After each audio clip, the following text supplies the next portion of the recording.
Today we talk about how can you add a privacy zone on your Relive app. We're going to figure out the solution or know how you can do that on your app. All you have to do in the first, just go down, click on profile down here.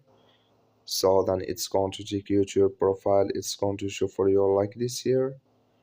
So you go above this sign, click on it. When you click on this sign, so then it's going to take you to this list. It's going to show for you like this. Click here on privacy settings. So you click here on privacy zones.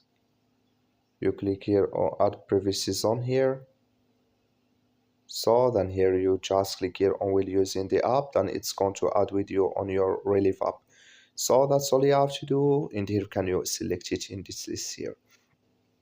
Then you click here on save when you're done. That's all. Thank you for watching. Don't forget to support us by liking, subscribe.